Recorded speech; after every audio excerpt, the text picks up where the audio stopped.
3, 2, 1. Here we go.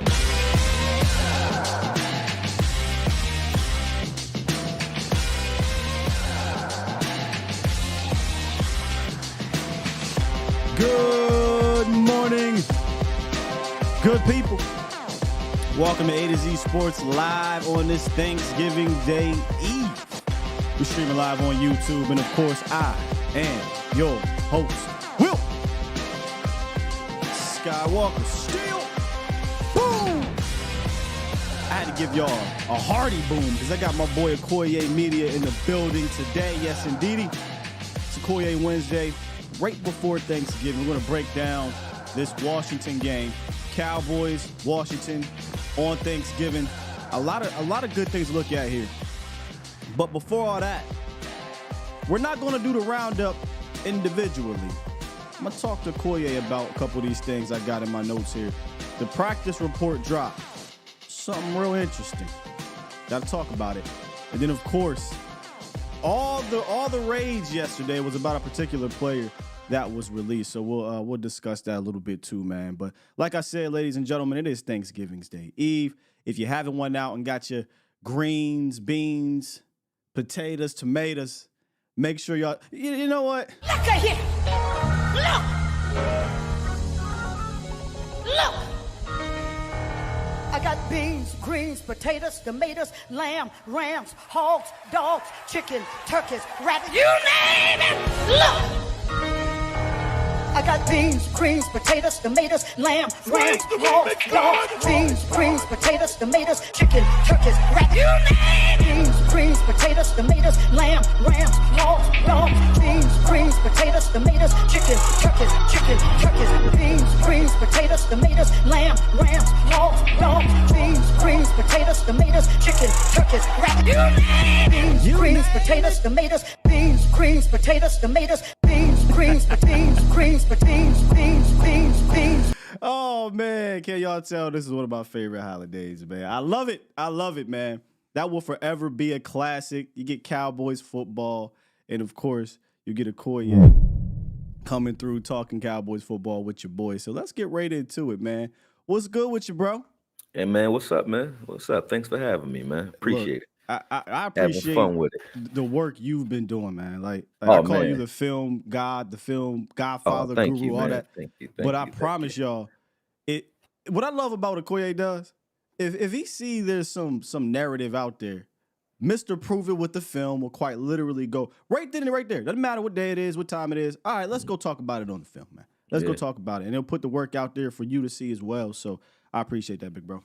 I be truly wanting to know. It's not even like an attack thing, like no. Let's see. I know is it true? Because it might be. So I'm like, well, then that's interesting. Let's look at it. And then if it's not, I'm gonna say something, you know. And if it is, I ain't gonna say nothing. I'm just like, hey, man, that is what it is. You're right.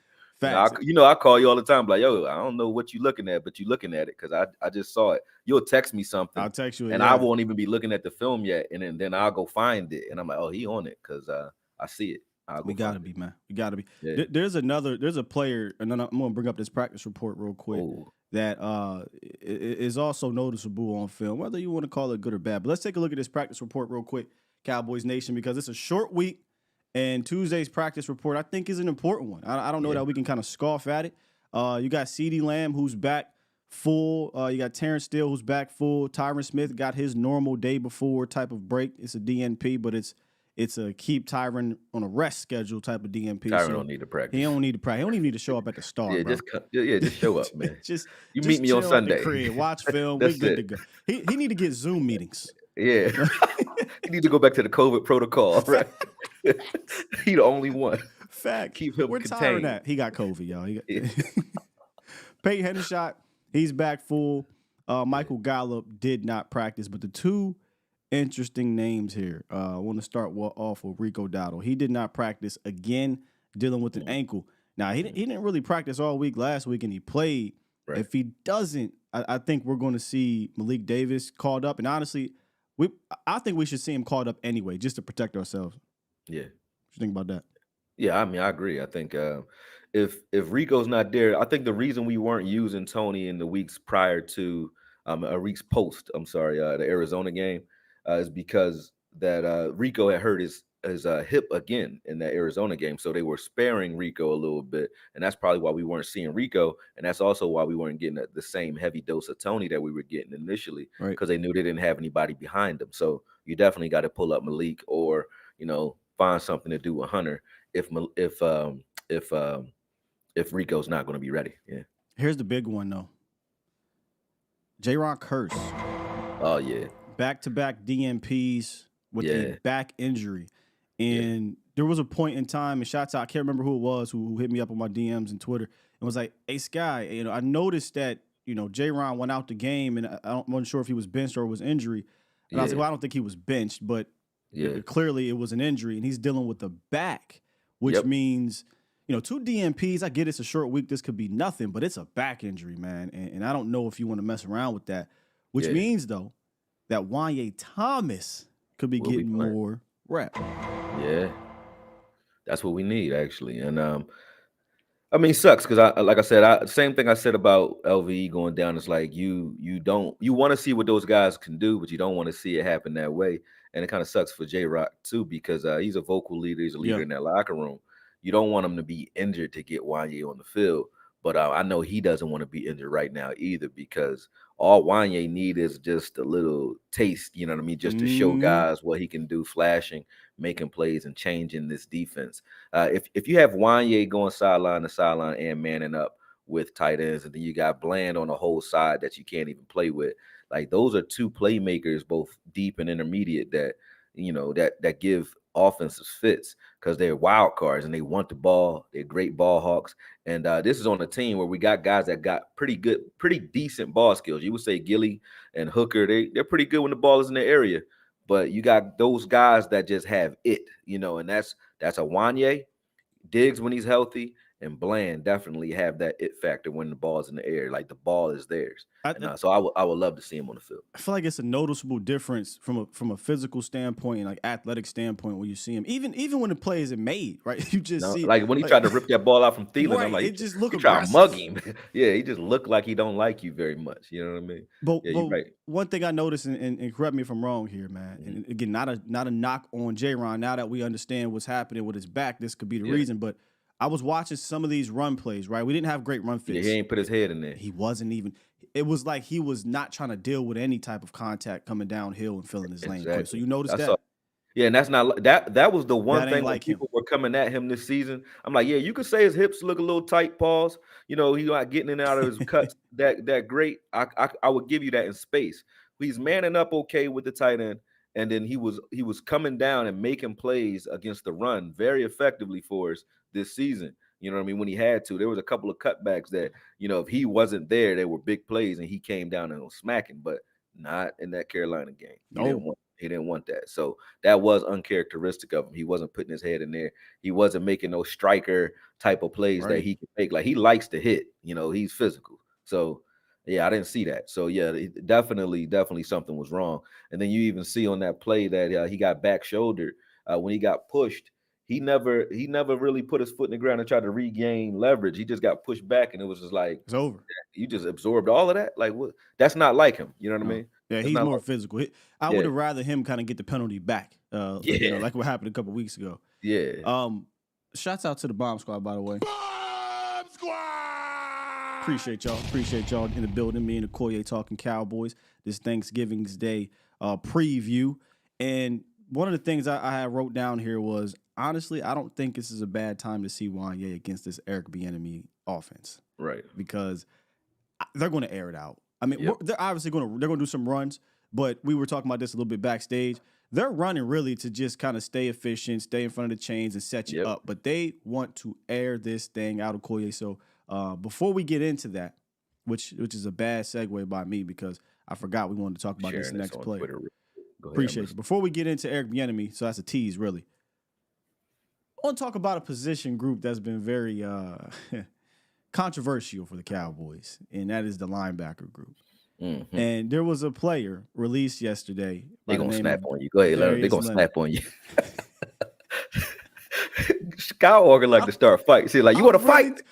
Do you want to fight? But you see how I'm easing in there, right? Because you seem like you was an instigator in the lunchroom and shit. Like, hit him. Actually, the funny thing is, I used to sit back and just chill before the phones, right? We couldn't record. I used to be like, man, it's crazy. It's about to go down there. Yeah, it is great. Yeah. But hey, we gotta have this conversation, man. True. You gotta have this conversation because it was a big talk, and I know every player that's released, Cowboys, right? Cowboys pop up.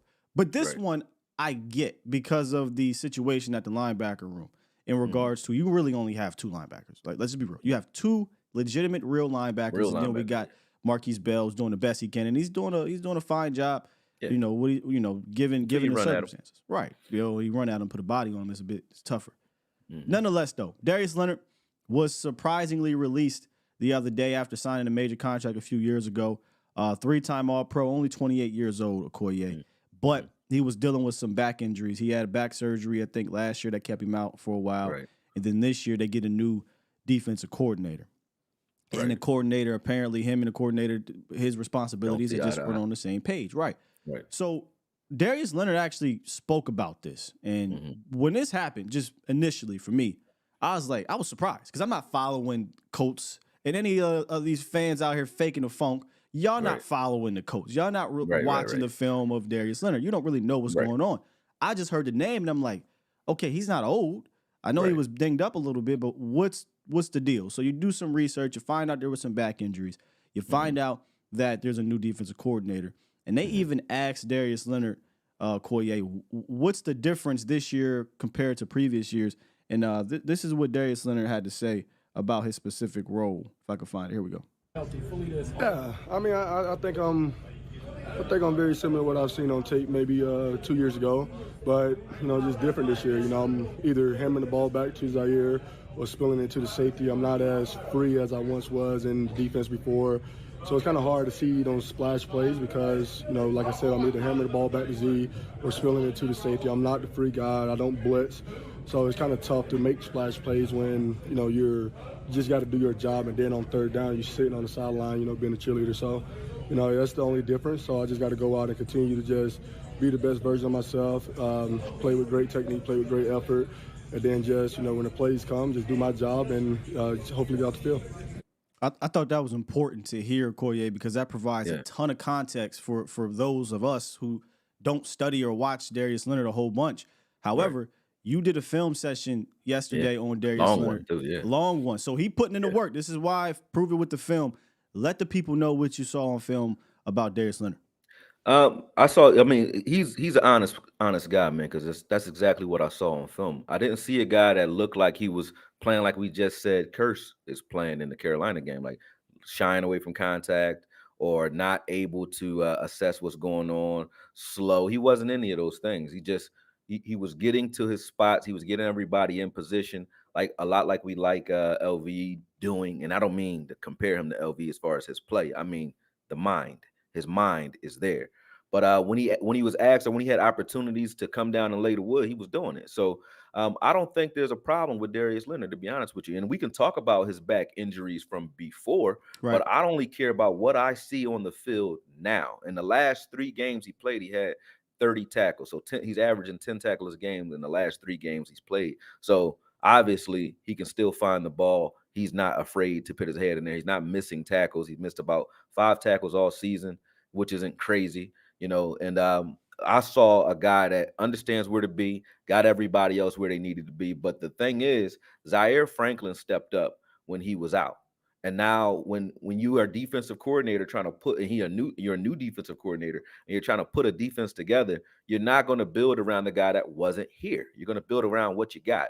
And what they had to build around was Zaire Franklin. So that's why now Zaire is the guy. And you see that when he said he was hammering stuff back to Zaire, he's playing more Sam. So he's setting the tone on front side and forcing all of the action back to Zaire. Right now, on the Cowboys roster, what we do, we have Bell, who's really playing out of position either way he's playing, because he's a safety playing linebacker, but he's also a safety that has a Sam linebacker mindset. So he's the guy that's kind of like hammering everything back to Clark. He's funneling everything to Clark, and he's setting the tone.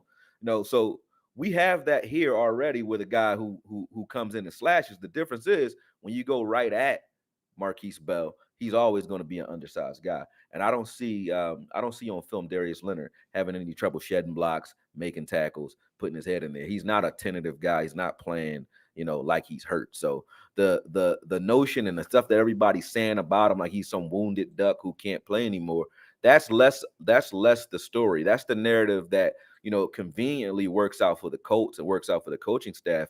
And it hampers Leonard because now we kind of put dirt on his name. But the reason they really got rid of him is the money. If you have a guy, your team learned how to play without a guy, and they played well without him, and you're not even very good this year, why would you be paying $98 million to a guy that the defense has now learned to play without? You wouldn't do it. So that's more so the reason, why he's gone. It's not his play. I don't think there's a problem with his play. It's his role has been diminished due to the fact that he wasn't here in those years prior. But I don't see a guy that can't play anymore, that can't make splash plays. I don't see that. And if you did see that, at the end of the day, you got to show me what film you're looking at, because I watched 3 games. Yeah, I watched 3 games and I said, I would take this guy. I don't know what people are talking about. Now, the money, you already know. You know Moneyball way better than I do, but we know got it up here. He clears waivers, we don't have to worry about his money. So everybody keeps saying he costs too much. Don't sign him off of waivers. That would be idiotic. That'd be stupid, yeah. You don't do that. But you let him clear waivers and then you sign him for whatever y'all agree to on a 1-year flyer, 2-year flyer. I don't think he's the future of your linebacker room. I would like Clark and Evans to kind of shore that up if they could. But I do think he's a guy that this year, if you're serious about making a run, you want overkill in that room. And I would go out and get him, because a rotation with him, Micah, and Evans at linebacker, and with Clark and Bell coming in on third downs and giving you that speed that you want. I like that shit. I mean, I like it, but that's just me. I might be crazy. Well, it doesn't hurt. No, you're not crazy at all, man. It's not crazy at all for him. If he clears waivers, you pick up that phone and you see what's up. Because again, we talked about this behind the scenes. We're trying to gear up for this run. Yeah. And you're going to end up dealing with either some injuries or maybe a team that wants to just run downhill at you and set you up a play action. You need to have as many guys equipped to deal with that as possible. And if we talk about his money, that was one of the things when it first happened initially, I wouldn't think about contract or nothing. I'm like, hey, there's no way he clears waivers, right? But then you look at the bread, and Tom Pelissero and many other people say, yeah, it's probably likely he clears waivers. Oh, he's going to clear. Yeah, because he's owed $6 million the rest of the season, and then he's under contract, I believe, through 2025 and 2026, and he has another $6.5 million guaranteed for injury in 2024. So it's very likely he clears waivers, and if that's the case, it does not hurt you at all. You keep him for those 2 years, because he got $6 million in the tuck each year either way, so you can get him for $2 million, $1 million on top of that. Well, I'm talking about for the Colts. The Colts have to pay him. Oh yeah. Well, if he clears waivers, he'll likely sign a 1-year deal, which is not even a 1 year. You'll probably sign an 8-game deal or whatever, right, through the playoffs or what have you. Yeah. And then he hits free agency. So you're looking at this as a mission, like he's just a guy that's coming in here to kind of be an assassin for you. You know what I mean? A hired assassin, if that's the case. But I love what you're saying, though, about the thought of an Evans and Leonard, if that was a possibility. But I'd have to say I don't really think it is, because Evans didn't even get on the field last week, which was, again, another shocker to me, because that was a there. team He that just didn't get on the field a lot, though. He was there a couple. He played 0 snaps. No, he played. He got knocked out for 0 snaps in that game. Oh, yeah, that's not true. Yeah, he was on there. Yeah, I watched he got him 14, 14 what's the name snap? And I just didn't see him. I mean, when he was there. Yeah, he definitely was on the field. I have to go back. He just wasn't on the field a lot, but he was on the field. I watched him on film. He was there. All right, yeah, I have to go back and look, because he went from 28 snaps to barely playing at all. The next week, I think they zeroed him out. Yeah, that was crazy to me. But they zeroed him out because he wears 32. So whoever's watching probably gave all of his snaps to Clark, because I do that sometimes. But he was definitely there. How'd he look? I mean, he didn't get enough rhythm. You know what I mean? He didn't get in rhythm. He didn't look bad. Like, he made a tackle or two. You know, he actually got pushed. He made a stop for no gain and got pushed in the back by one of the linemen. You remember that? Like, one of the linemen ran down. Yeah, like I said, I don't remember him out there at all. Yeah, that happened. Like, he made a stop for no gain. Him and I think him and Mozzie made a stop for no gain, or him and a lineman.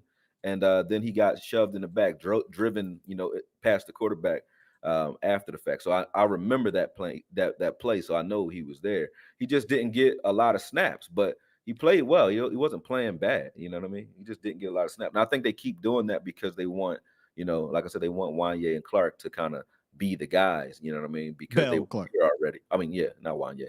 Bell and Clark. You know, I want Wanye. That's how bad I want Wanye on the field. It's a I great got Wanye on the brain. But pause. But yeah, they want Bell and Clark to be those guys because they were already here. But he didn't do anything that you would say like, "Hey, get him off the field." None of that. I haven't seen that all year. Where you're worried about not getting. He only played like 3 games, but I And haven't then he seen played that just yet. most of the fourth quarter. You know, because they put the second team in there in the fourth quarter. He was definitely in there most of those. Airing it out. Like they're just throwing it at that point. Yeah, But when they were actually running the ball, I didn't see him out there. And, he was there. And I noticed a whole bunch of safety issues and edge issues, and sometimes I saw Bell. But that happens, and I wouldn't mind bringing in a Darius Leonard to help with these young guys along with Rashaan Evans. I mean, those are 2 hungry veterans that again, they cannot hurt, bro. If you need depth, and the Cowboys need that. Yeah, we definitely do. And again, the biggest thing is his mind. Like, yo, Darius Leonard is a very cerebral player that knows how to make plays, you know, even for other guys. And I don't mean like I lined you up correctly. No, I mean you can watch him. Me and Law was watching him communicate. You could see him, like he see Kamara in the New Orleans game. He saw Kamara come out. He was pointing at exact. You knew where to look on film based off of what he was pointing at. And you can't even hear what he's saying. That's how good his mind is. He was pointing out every play. He knows every play. He knew everything that the New Orleans Saints were doing. Yeah, he was telling this guy for sure. Yeah, crazy. I said, yo, why wouldn't I want that on the field? You know, he knew exactly what they were doing, telling guys what to do. You know, based on emotion, they would shift emotion to try to pull him in a certain direction. He shift the opposite way and then point something out. And then he's right. He was guessing correctly, and you could see him doing it. Like you could see him doing it. So when you watch that on film, it's like that's a pleasure to watch when you know that a guy is that smart where he's playing chess with a quarterback. I love that, you know, and not like you remember there was a difference like when Ray Lewis used to, and I'm not saying he's Ray Lewis. Don't get that. People are crazy, you know. I say that Darius Leonard's still Ray Lewis. Crazy. But you remember when Ray Lewis used to play up against Peyton Manning, and Peyton Manning would call it audible. Ray Lewis would call it audible. Right. They playing chess with each other. He's that kind of mind. He watches that much film. Ray Lewis and Sean Lee type of mindset where they know you can't trick him. He knows what you're doing. You know, he knows what you're doing. But he was right when he said, you know, he wasn't able to just cut loose and play aggressive. They very rarely used him, you know, flying downhill. But whenever he found those lanes and was slashing in there as like more of a Will than a Mike, he was making his plays. He was hitting. He was hitting.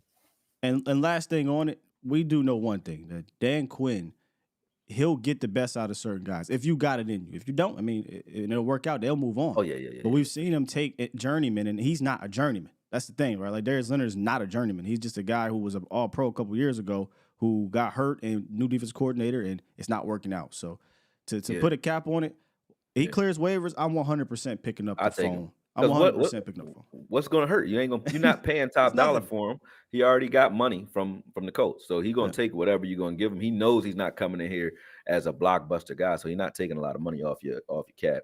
You take him. Even if you sat him on the bench, it's worth taking him. Why not? You know, keep him. Yeah. Yeah. Now, let me rewind a little bit. Got ahead of myself earlier talking about Wanye Thomas being a perfect fit, I think, in this game because I think he's one of your better cover guys, especially from a safety standpoint. And we're going to get into this Washington offense right now because the Washington offense, as Law would say, Washington. We're going to get into these Shout out to Law. He was in here a minute ago, too. Shouts out to OG. We're going to get into the football people offense led by Eric Bieniemy, in my opinion. One of my favorite OCs to study, and I happened to get a jump on it because I was watching the Eagles tape a couple weeks ago against Washington, right? And I'm like, man, they got some concepts, man. They do some things that can put some stress on your pass defense. And Sam Howell, I think he's coached him into being an extremely aggressive player, whether that's good or bad, depending on who you are. What I call him, Scott? Oh, Ron Burgundy. Ron Burgundy.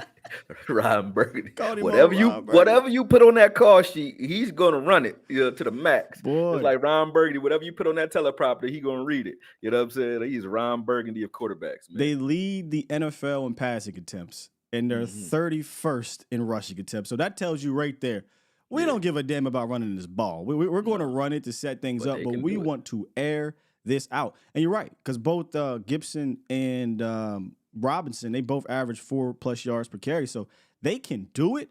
But I don't think they're disciplined enough to stay to it. Eric Bieniemy wants to air this thing out. He's very much a Black Kellen Moore, right? We're like, we could run the ball. Yeah, that's crazy. I saw that too. Yeah. But Kellen's like, no, I want to throw all day, man. Let's throw all day.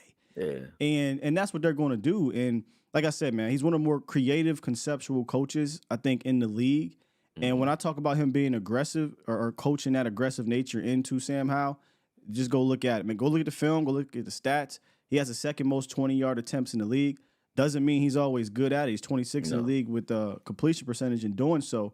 But one of the things, and we'll get into your film here in a second, but one of the things that, he does that I notice, Akoye, is that he will put so much stress on your safeties with the style of his concepts on the back end. Like he will do a whole bunch of over routes, and sometimes he'll do some deep scissors.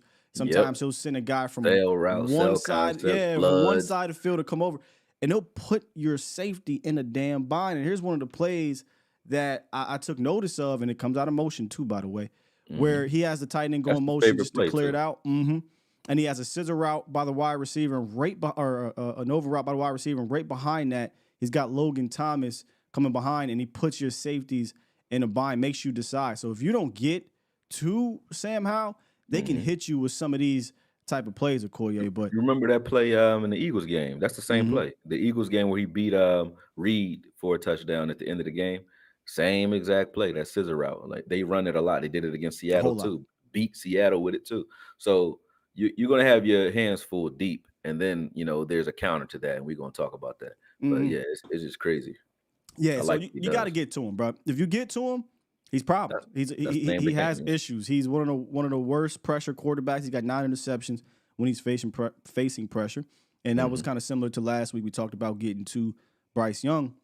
You got to get to Sam Howell, and their pass blocking has not been great, bro. He's been sacked 50 plus times already. 51 times individually, and they had one good game against the Eagles. Other than that, they've been getting worked, Akoye. Yeah. He's going to have his hands full this week, because this is another shout out to those guys who put Micah Parsons in the middle of the field too, because this is another game where you see Micah. If you see Micah in the middle of the field, that A gap is going to be owned by the Cowboys, man, because that's where all the pressure. That's where you stop him when you put pressure in his face. Reason I called him Ron Burgundy is because he'll still try to launch the ball out there, which is good because some quarterbacks don't stand in there and deliver.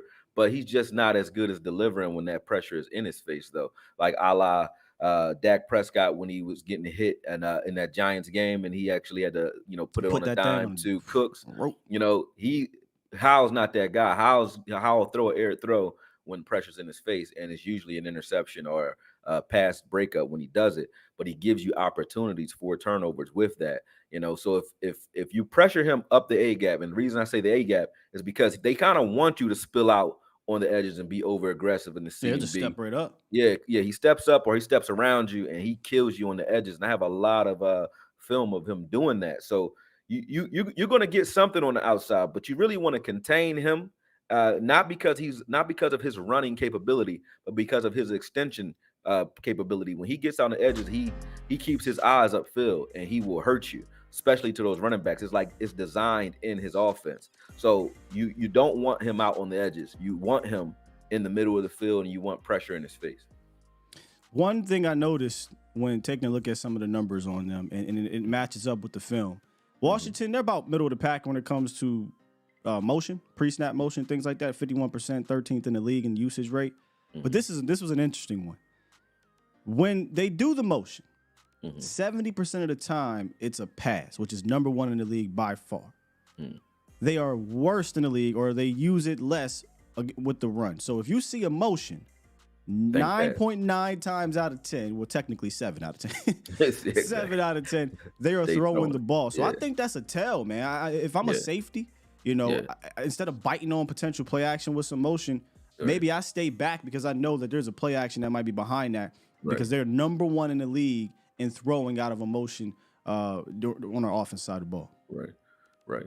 I mean, I don't think you fly up against the running against this team at all. You stay in your gaps. You stay patient, but you don't go over aggressive against the run against this team because they're going to throw the ball anyway. They're throwing. You know what I mean? Right. If they beat you on the ground, that would be a zebra changing his stripes. And I don't see them running the ball 30, 40 times. They're not going to do it. So if you want to win this game, you think pass first, because that's how they think. They play the game just like, that's why I said it's funny that you said that, because they read the field and they're taught to read the field deep to short. That's how they play the game. And that's how Kellen was telling our guys to play as well. Deep to short. First read deep, and then if you don't find that, get rid of it to the running back somewhere. Let him see what he can do.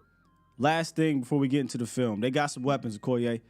Terry McLaurin, Dotson, Samuel, Thomas. Like this is one of those teams where, yeah, the quarterback might be overly aggressive and errant and give you the ball, but if you're not on your day, like on your game, he can throw for 300 plus, 350, 3-4 touchdowns, because they have weapons. And for me, I know Terry McLaurin is the big guy or whatever, the main guy, and I think we did great with Trayvon Diggs. I'm hoping that Deron Blank can carry over that tradition of being his daddy. False. But the one player that I'm most concerned about is Logan Thomas. We haven't really covered tight ends well of late, and maybe that's something that'll switch up a little bit with Wanye going in there. And this is no disrespect to Jron, because it's not like these tight ends are going for 100, but there's film out there, and that's not just Jron. Anybody really. We saw it with J. Lou too, where these tight ends are tough. So the last thing I want to see, Akoye, is Jordan Lewis. Oh man, on 6'7". Logan Thomas. If I see that, and if I see somebody on Twitter saying, "See, I told you," and like, yo, if he's covering Logan Thomas, I'm gonna throw something at the TV, man. I don't care. I'm gonna throw something at the TV. Like, why would you put him on, Logan Thomas? Shouldn't happen. Shouldn't happen. Yeah, should not happen. But, I mean, zone is different. You run into a zone, you run into a zone. But I'm talking about man up. If he's manned up on Logan at any time, I'm gonna snap. It's bad news. Yeah. Bad news. Regardless, though, I will say this, and we'll see it in the film. Yeah, there is going to be a ton of pressure on your secondary in this game. So your linebackers too. And your linebackers for sure. But just thinking about how aggressive they are, you're going to need your secondary to make some plays, because they'll likely give up a play or two. That is what it is. It's 2023 passing game rules. But you need to be able to make plays in this game so that you can get your offense back on the field and put this thing away and allow your pass rush to tee off. So let's go ahead and jump into this film room, Akoye. Yep, let me jump over there. Boom. Let me know when you're ready. Oh, we good to go. All right, so we kind of went through this, but I say you got to keep them contained, and the reason I say is not just the quarterback, but the running backs as well. We have a problem with jumping inside. So when we do that, these guys like to run to the edges like crazy. When we do that against other teams, we've been getting gashed on the outside. Those defensive ends on both sides have to stay patient against the run game. I just put that in there real quick, but as you know, there's not going to be a lot of run plays in this breakdown because they don't run the ball a hell of a lot. Their concepts, they have like I call it an air raid mesh rail type of offense, because like I said, everything's deep to short. But what the Giants were doing to kind of take that away, you can see that they played a zone man. So they were playing match man over the top, and they were playing zone underneath to take away those options to the running backs and the tight ends underneath, because that's pretty much Bieniemy's offense. It's read deep, and then if you don't find anything, find your tight end, find your running back, let them gas you. Here's that same, and this is why I say Sky is the man, because here's that same scissor route right here. Yeah. So I say every time I find something, like Sky finds it. So crazy. You already had it in there, and I was like, that's crazy that you picked that play out, because that's it. That's what they like to do. But the tendencies, that's what I want to get into. Don't miss Sam Howell, because you see Adams gets in there, great blitz, but this should be a great play for your defense. What should have been a sack or a negative play turns into hell for you if you don't pay attention, because Sam Howell keeps his eyes downfield. So when I say contain him, it's not because he's a runner. It's because he does shit like this. Excuse my French. And when he does, they're dangerous. So you have to cover everybody twice. Got to stay patient. Don't lose your man because he's scrambling, and that's why I say the defensive ends have to contain him, because you don't want your corners or linebackers peeling off of their assignment to try to stop Sam Howell, because when you do that, he's going to hurt you. And he's done that so many times on film again. And Seattle's an aggressive defense. They fly around like we do, so that's why I pointed this stuff out, because you see him here again. If you don't get that A-gap pressure, you get it on the edge and he's able to spill out there, he's going to find somebody. He's not looking to run. He's looking to run to create things downfield, and I like that about him. See, when you get that outside pressure, you give him a lane. You have to make sure you stay with your guys. You know what I mean? So containing him is key, and then bringing pressure in his face. That's why I say this will be a better game for Micah Parsons. Similar to last game, actually. Yeah, because you get pressure up the A gap, and they don't have the line to stop you from doing it. You see, he got a guy in his lap right there. He's gonna, and this is why I call him Ron Burgundy right there, man. He's gonna still throw the ball. I want to back this up just a little bit, just so you can see this. He'll get pressure in his face. He'll have he won't have his feet set, and he's still gonna throw that ball. You see, they put the guy in his lap, pause, and then he still throws that ball anyway. So he's gonna give you these opportunities for turnovers. You just got to catch him, and the Giants just did a good job of catching them. Seattle didn't. Seattle had to win this game by the skin of their teeth. But because he gave him work. The only difference is the Giants actually were getting those turnovers that the Seattle Seahawks weren't. They like to run these as well. This sprint option. So you'll see a lot of stretch plays on the ground that gives you that sprint look from the run game. And then you'll see a lot of sprint options where they throw the ball front side just to set you up for these. They love these screens both to the running back and to Logan Thomas on these sprint options. So they'll sprint out and then, like I said, get the defense over pursuing. Shout out to Weatherspoon for being smart on this one. Devin Weatherspoon right there. He's patient on that one and snuffed this out. So did the linebacker. But this is what they're looking to do to you. Bieniemy finds ways. Screen team. Yes. They find ways to hide what they're trying to do, and they're good at bluffing or selling their front their first read. They'll sell the hell out of it, like you see here. Like all Logan Thomas is doing on this play, if that is Logan Thomas in the seam, he's just trying to interfere with the safety. That's why I put blocking rather than a route. He's not really running a route. He's trying to interfere with Adams and make Adams have to widen out. That play was going to the running back on a swing pass the whole time. You just can't miss. And you see how he missed there, but he got enough of them to get him out of bounds. But when you miss on these, you miss any of these, you're done because they're running you off. Their entire offense is designed to run you off these spots. I froze it there. It wasn't frozen. I paused it. But you'll see more of it here. This is just another angle of that's an A gap. Interior pressure, man. Yep, you bring interior pressure, you can stop them. And that's how you got to do it. But I put so many of these in here because you see they clear out with their guys running deep. He reads deep. He doesn't see what he likes. He gets that ball to the running backs, and they gas you, man, every time. And he's paying attention to that. He'll look you off, and then he's going straight to the running backs. He does that every time. And I mean, like in every game where I saw Robinson kill, it wasn't, hey, let me frantically find my running back on a check down. Their check downs are serious. It's a check up. Yeah, it's a check up. Like right here, look at this. Boom, he runs. He draws the defensive end because, let me go back here, because Seattle was countering, right? They countered this well. Let me show you. So they saw what was happening early. They said, okay, we're going to bring three. So this is a defensive end right there. So they brought three, and then they snuck the defensive end out and they were playing like a spill out. So this spill out is either side the running back releases. If he releases left, you got him. Fowler, let's say if he's over there. If he releases right, hey, Law, you got him. You know what I mean? So they were playing spill out coverage, and they covered it well. But then being as though a defensive end is a guy that's thinking, forward first.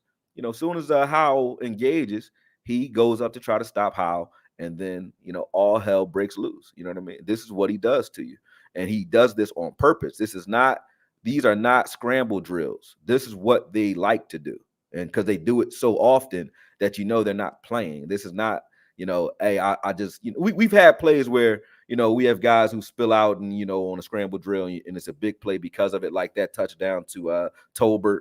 Or like that big play before the touchdown, should I say, where Tolbert was downfield, he ran like a dig, and then Dak says go, and he throws him the ball. That's a scramble drill. These are by design. Like they like these. Same thing with this scissor. Here's that scissor that you like again. They're going to run off with Logan and then get behind you with whoever. Really put those safeties in a tough spot. Malik Hooker and Jay, whoever's playing back there is going to have to be on the A game. You see that? This is they're dead on this play. This is the same play that we just showed. This is the same play they killed the Eagles with, the same play they're going to attack us with. And they actually did a good job here. Seattle did. They didn't stop it because it worked, right? Logan drew all three of those guys in, right? So they didn't stop it on the back end. Pressure. They just got pressure in his face, so he couldn't hit this, and that's how you have to stop him. because he was going for it. And that's You know what I mean? the part of the field where you really got to watch it, because I call it the kind of money zone. It's not Yeah. the green, not the red zone, kind of the green zone at 30, Yeah. 35-yard line, because Yeah. they can get a big play touchdown off of it or get down to the inside the 5. Yep. Here you go with another air raid style. Like he's going to engage this safety. Boom. The guy in the seam is engaging the safety, and then right behind that, you can see where he's looking. He has it right behind that. There's a Red Sea opening up.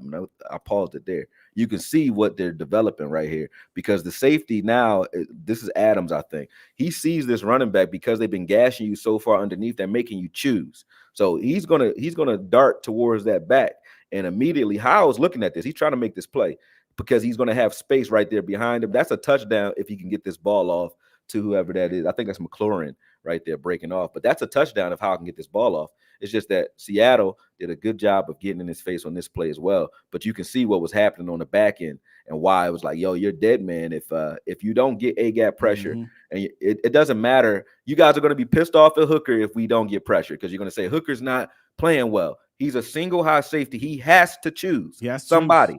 And if he chooses deep, like this safety is the safety that's over the top is deep, he's automatically blocked because they're running a double post, and that post that's coming right behind that is designed for him to catch that, and then that receiver that's over the top is his lead blocker. You know what I'm saying? Yeah. That's a well-designed deep pass, and I like what Bieniemy's doing.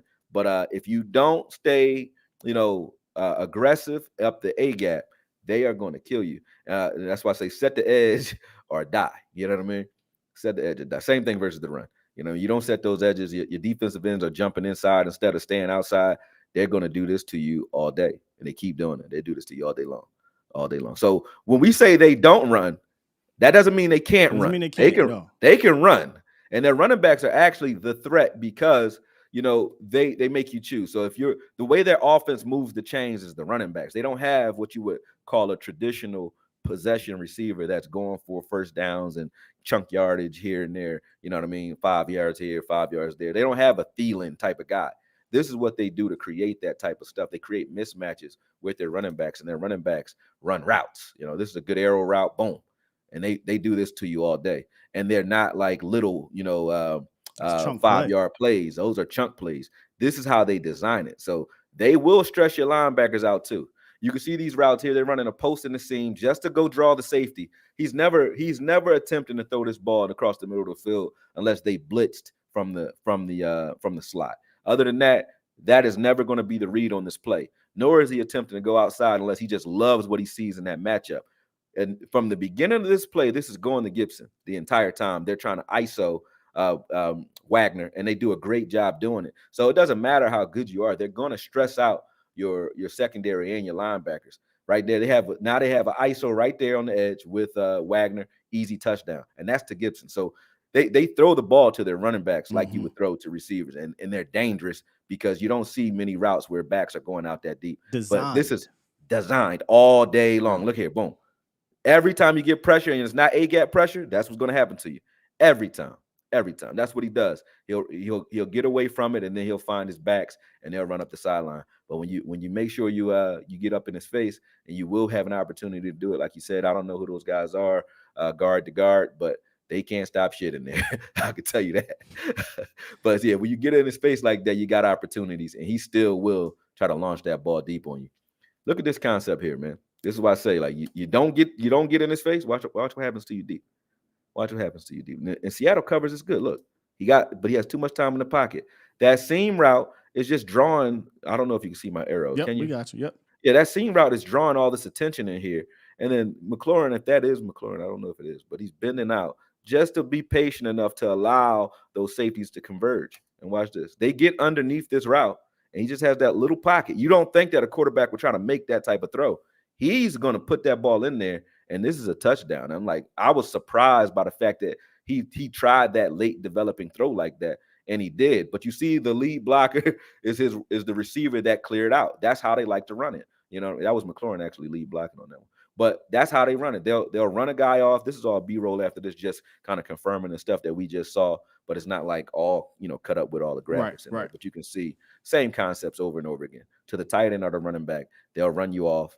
And then throw stuff underneath. The Giants were just very aggressive on their assignments. They were taking that ball away and making it so that Howell was playing even more one-sided football, and that's why they were able to smother them out. But this was a close game initially. Yes, You know, both of those games were close in the fourth quarter, and then obviously the turnovers hurt the Commanders. So this is a pesky team that I don't think this is going to be some just lay down type of game. They've got they've got things that can stress you out offensively. If you sleep, if you sleep on this game, like you're gonna have some trouble because and then even if you go in thinking like you're gonna just think totally pass only, and that's a good play right there. I want to show you actually that play. Why I say to our guys, like watch the Giants, just watch how they play up front versus the run.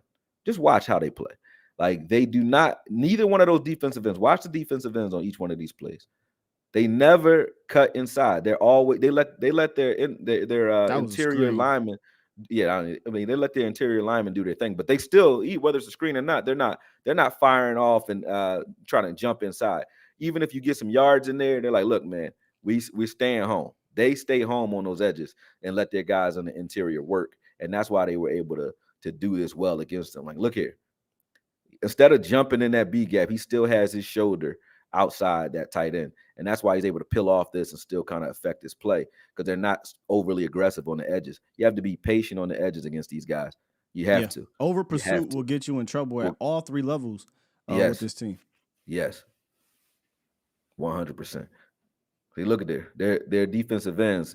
They're on it. They're patient and they're on it. And that's why they were giving these guys so much trouble. That's why they're giving so much trouble. But that interior, man. Look, man. They can't stop nothing inside, man. Micah in the middle. This has to be a game. Micah go kill this, man. Yeah, this has to be a game where I would be deliberate with it. I would say, look, DA, Sam, D-Law, you guys contain those edges. Let me work the middle of the field. If you get Micah and you get Osa right in that middle, they have to declare one or the other. And obviously, you're declaring Micah, which means that I'm getting one-on-one. And even when you declare against Micah, it doesn't always work in the middle because the way they set it up, you have to, by the numbers, shade one way or the other. So look at this. I'm putting a ton of – Micah's in the middle most of this game.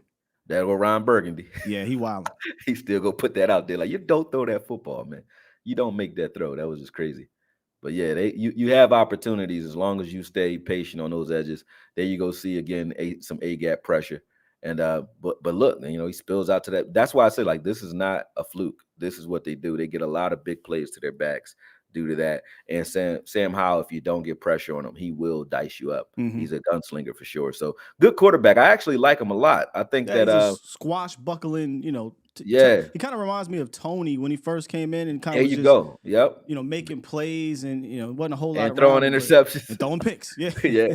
Throwing picks. Doing a little bit of both. But yeah, I like him. I like him. Like this, that's the last play there. But yeah, I like him. I just feel that, at the end of the day, they match up offensively well with us because they counter your aggression, and we have a fast, high-flying team. So they can give us some trouble like they gave Seattle if you're not patient, if you're not taking that ball away. The A-gap pressure is the X factor, and the fact that Micah Parsons, D-Law, those guys are getting sacks from over center. So stunts are going to be stunts are going to be great. But I'm talking about even when you just line up there, man, they can't do nothing with it. But stunts definitely, those because we do a lot of TT stunts too. So it's not just but even the ET stunts, the end tackle stunts are deadly. Yeah. So and what happens and why I think it's a cheat code for Dallas. First of all, what I learned a couple months ago was that the Cowboys players actually run those stunts a lot of the times by themselves. They decide to do it based off of how the guys are playing them, based off of the situation in the game. But what makes the Cowboys' ability to do the stunts so deadly is because Micah gets shot out of a damn cannon. Like there's no edge. I don't give a damn. I love Myles Garrett. I love Nick Bo. All these guys are fantastic. Crosby, fantastic. No edge rusher. You put him on Twitter. I was like, it's like blow the whistle. It's like Little Giant. It's like blow the whistle. It's unbelievable. This dude is he was out. The fastest. You're right. He shot out of a cannon for sure. Man. So I would definitely make that a key point. Some other things I was writing down here. You talked about containing how, but I wonder if Gilly and Deron Bland are going to try to bait him in this game because Gilly hasn't really. It's weird. Gilly really hasn't been challenged all like that. Yeah, they don't play the time he'll throw it aside. I know in that Chargers game, things happen or what have you. But I mean, consistently just challenged in the middle of the field hasn't happened. Yeah. But I think this could be the game, Akoye. And I wonder if he baits him with his IQ. You don't need to bait him. He gonna throw the That's ball true. at you That's anyway. true. Now, So I guess both will be true because we can say Gilly is baiting him if you want, but he's gonna throw the ball. He doesn't care who's covering anybody. He's gonna throw the ball at you. got that He's like in his Tony system. Romo in that way. Remember, Tony Romo would try Champ Bailey or anybody. He doesn't care who he throws the ball at. He's not shying away from you because you're number one corner or Yeah, he don't because care. you're scary. So Bland's going to get opportunities, and so is Gilly. But that's the 'cause one they you don't want care. to try, though. But Yeah. he's going to do it. But Bland gonna do it. ain't the one. Well, he is the one this game. All right. They're going to do it. The concepts, though, to Bieniemy's credit, in certain looks, it doesn't matter if you are the guy though that's covering because those deep developing routes where you have those deep rubs is what I call them because they're really rub routes where they'll run a guy off on those scissor routes. They're running a guy off intentionally trying to interfere with the safety and also trying to interfere with those corners deep. And most corners aren't used to having to deal with a rub that deep. They're used to it being on a drag or a crosser, not on those deep posts. And so they could interfere. You might Bland see can run with him. He can run with him. I'm just talking about you might see a guy run in front in Bland's path while he's in man, but you might see him running his path and kind of interfere with him. I've seen Bland in that Chicago game. I've seen him get in trouble in those type of situations when he was in the nickel, though, not from the edge. He hasn't been in trouble like that all year. But it'll be fun to see because you might not ever get an opportunity to do it if we're bringing pressure the way we do. You may never see any of those develop because he needs time to get those off. I mean, again, I think we're kind of underselling it because we're trying to obviously show the positive side, what makes the Washington scheme difficult. But 51 sacks is something you cannot scoff at. There was a game, I think, where he got sacked like 10 times. There was games where he's, sacked fumbles. I mean, they just can't do it. So if you can keep them behind the sticks, even though they have concepts and an aggressive quarterback that they can convert a 3rd and 15, I'll take that every single day. I would treat 2nd down like 3rd down, so that we can keep them behind the stick. So if we want to get aggressive on 2nd, or if we want to get aggressive on 3rd, get aggressive on 2nd down. Yeah, I mean, this is a game. Although we were just talking about Evans playing more, this is a game where Bell you treat Clark. Yeah, because you treat this whole game, you treat this entire game like it's 3rd down. You know what I mean? Not just 2nd down. They throw the ball so much that I would stop the run on my way to stopping the pass. I wouldn't base a lot of Marinelli ass. Yeah, I wouldn't. This is just the one game where that actually works. You don't do that every week, but because they can hurt you on the ground, like you saw a couple of plays where Robinson they're efficient, nasty on the ground, but they just don't do it a lot. So it's going to be a game where I think you need those guys flowing off ball sideline to sideline, watching those running backs. And Bell, if there's one thing Bell is like excellent at, he flies down and he tears those running backs up. So I want to see that in this game. I think this will be a good game for Bell versus those backs. That's the matchup. Bell versus those backs and Wanye versus those tight ends underneath. And this game will get out of hand very fast because if he can't get anything deep because of the pressure and you can't get anything short because they have eyes on those two guys, that's it for Sam Howell. He won't do very much against us. No, not at all, man. Yeah. On the flip side, their defense, they got rid of 2 of their best edge rushers, right? And Chase Young and Montez Sweat, but they kept the interior guys, Jonathan Allen and Deron Payne. And to me, man, that's really where it starts. They allow their 29th in yards allowed, and they're the worst ranked scoring defense in the league. And I was tweeting this and I kept deleting it because I'm like, well, we did play the Eagles. Well, we did play. This might be one of the worst pass defenses I've studied. Yeah. Now, reason why I didn't tweet the worst because we did play the Eagles, man. But this might be the worst, man. And if it ain't the worst, it's very, very close. I mean, 28th in yards per play allowed, 31st in yards per completion. They give up the 4th most yards to wide receivers alone, and 3rd most yards per reception to wide receivers. It's just it's just not a good defense. They don't have an idea. They don't know what they want to do. They doing. It's a lot of they're so multiple back there.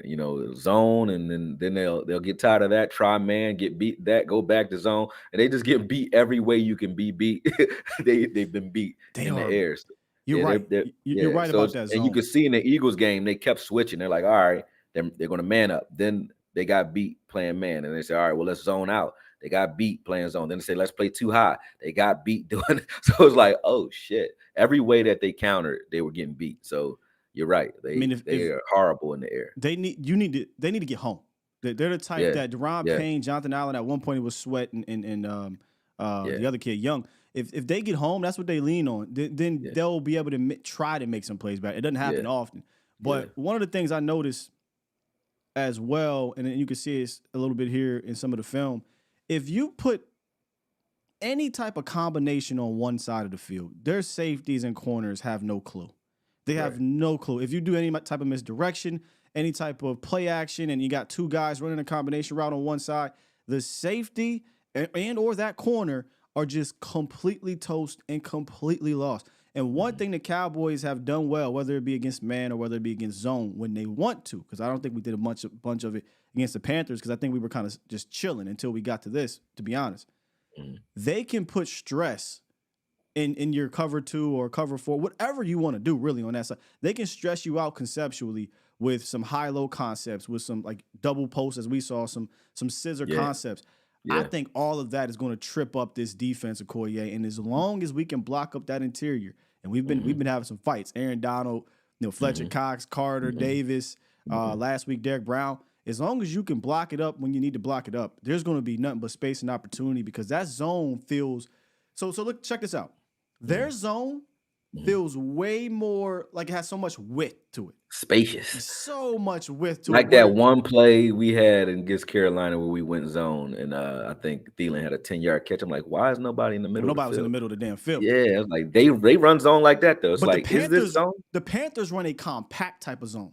Yeah, they seem to have their zone down pat. I was talking about us. We ran it. Right, defense. but I'm just flipping it because we played the Panthers defense, right? So when you go look at the Panthers film, you can say, well, the Panthers did good against, in their zone. Bro, they play zone completely different. They play zone, they actually get success out of it because they're top 10 in pass defense. Yeah. When you see Washington run out there in some type of weird zone or trying to trick your zone, they're terrible at it, which is why they rank 30th or so in pass defense. So if you block up Payne and Allen, Akoye, I think this could be, and we're at home, right? So we got the here we go offense at home. This could be a game where these wide receivers are going to start fighting for targets. Yeah, you got to look at the fact that Zach Martin he might not be the Zach Martin of old, but he's still Zach Martin. He still got some juice in there. And then, you actually pointed this out too. Tyler Smith has been playing lights out. So I don't think we're going to have too much of an issue, knock on wood, blocking up the A gap. So I do agree. Like, this will be a game where Dak shows off and they'll say, oh, it was Washington. But he should show off in this game for sure. It should be a big game for Dak Prescott and CeeDee Lamb and the rest of these receivers, because they give it up to receivers like they want to. You know what I mean? So it'll be a good game. It'll be an exciting game, good for Thanksgiving. You know what I mean? But I don't see them stopping that. I don't either, man. Couple more notes from their defense and give some praise to a couple of these guys, man. 51, Mayo, very aggressive dude. He gets downhill real fast. I think misdirection will work well with him because he's just trying to get to the ball carrier right now. I thought bunch formations, what I noticed in those two games, they are absolutely getting killed in the bunch formation. And like I said, there's going to be a ton of opportunity in that zone. And if you put any type of conflict, I don't care what the combination is, bro. Any type of conflict, intermediate to deep, the safety and the cornerback are just never on the same page, and there's going to be opportunity. So that's kind of what I saw on the defensive side of the ball, man. I think we're going to have a lot. This could be one of those games, man. It's Thanksgiving, and we could be eating. and if we can force a turnover or two early, this game gets out of hand. I mean, Sam Howell's never dead because he's just an aggressive gunslinging type of guy. But what you want him doing is kind of playing with that same level of fourth quarter anxiety, urgency the entire game. If he's playing like that the whole game because he's behind the sticks and behind the numbers the entire game, then it's going to get out of hand. It's going to be a lot of turnovers. And that's the other flip side to this coin, though, Sky. Like what I said, it'll be a good game for the offense. That's if there are no turnovers. The offense will go out and just march up the field. Facts. If there's turnovers, you may not see the offense very much, because if they keep turning the ball over and we get short fields and put the ball in, or we're scoring on defense or just scoring off of turnovers, either or, the offense won't have to do very much because they'll be behind the sticks for most of the game. So it can go either way. This could be one of those games like early in the season where the offense never really gets to get off because of the score. Even last game was kind of like that. Or it could be one of those games where if we're not turning the ball over, or if they're not turning the ball over, then we have to go out and earn those points. And when we're doing that, we'll have longer fields and more yards to do it with. So either way it can go. Two more things here.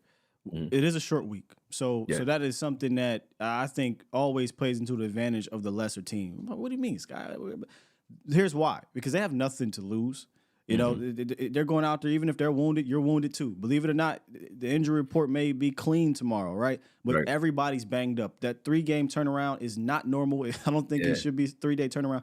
3 games in 12 days. That ain't normal. They shouldn't be doing that, but they do it anyway. Money, I get it.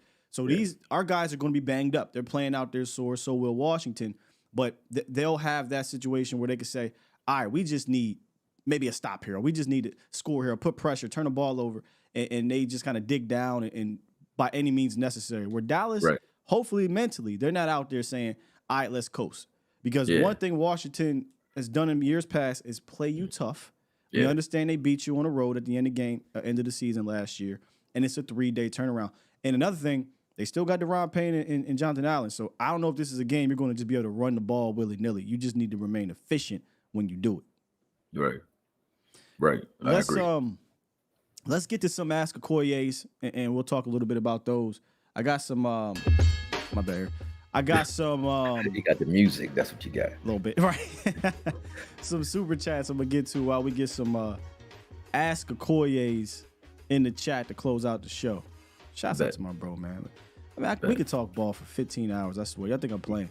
No, that's facts. Like, we definitely can. And then don't let it be something that we argue. We be flipping over fences. We would have started at 9:30. Hour. Yeah, it'll still be going. I was in the middle of us talking behind the scenes. I was like, oh shit, we need to go on, bro. We basically doing the show. Yeah, exactly. That's what we was doing. Let's get to Princess. She dropped 2 in the super chat. Said, just because support my bro, stay humble. Thank you, Miss Princess. Always will remain humble, also confident. Glenn, shouts out to Glenn. He dropped 2 and said, should the Cowboys use cover 2 more than usual on Thursday? Man, we hardly play that. Yeah, not so much cover 2, maybe, too high man under, but not cover 2 zone. No, I don't think so. I mean, you could see theoretically why it would work, but how will kill you in the middle of the field if you do it, because we don't run it very well. We just don't run cover 2 very well. We haven't in quite some time. But I can see why you would say a cover 2 team can give them trouble, because you're watching those backs and you're also occupying those receivers early on. But I think that we stick to we dance with the girl that brung you. Yeah, we're a good man team. Let's stick to what we do. I would love to be mostly man in this game, because I saw the New York Giants give the football people trouble with that in 2 games. By the way, this isn't a 1-game thing. Go back and look at the road game they played the Giants, and they scored like 7 points. Right. So I think this is actually we're perfectly suited to deal with them, because you got to get home. The Cowboys get the pressure at the most in the league, and he doesn't deal with pressure well. Of course, mix it up, like you said. If you're going to go too high, man, and just kind of confuse them. But keep I don't going know how with to play it the whole game. Throw it in there every once in a blue. That's what we do. We're going to do that anyway. We throw it in there every once in a while, but it's never going to be for an entire series. You're just going to sprinkle that in there. Usually when we get within the 30 and our back is against it, we'll throw some cover 2 out there or some cover 3 out there just to switch things up and to keep all of our eyes on the quarterback so we can try to get some turnovers. That's what we do. Yeah. Hey, Aaron dropped 5 and said he's going back to the Shaq Leonard thing. What if a team passes on first down with Shaq Leonard on the field? I don't see much he could cover. I didn't see much he could cover. Shaq Leonard is not like, is he a guy that you saying, hey, go erase a I mean, there's not many linebackers that are doing that anyway, but is he a guy that you say, hey, go erase a tight end? No. But he's dropping in his zone just fine. Like, he got good length and he's smart. So I don't mind if somebody's throwing on if first it's down. Zone, I mean, that's against any linebacker. Like, they're all thinking man against a top tight end. I mean, it's gonna happen to you. Yeah. I don't care if you put Clark on him. Only one that I can say does well against that is Bell, and that's because Bell is really a safety. So he's supposed to be doing that. Right. But other than that, most linebackers are going to struggle with that, not named Fred Warner. And again, Aaron, I told you yesterday. And even Fair Warner got his ass whooped against Ferguson. When you remember that, when he tried to man up with Ferguson, he got killed. I told you yesterday, you cannot base any player off one game. We got to be better than that, man. And that's why, Akoye and Broadus, they're watching multiple games of film, and they can give you that answer. But one game does not make a player. So I can't sit here and fake it as if I watched a whole bunch of him. That's why I leaned on you about. Watch his last 3 games, and I'm like, to be cut after these 3 games was kind of crazy because it's like those were his best 3 games.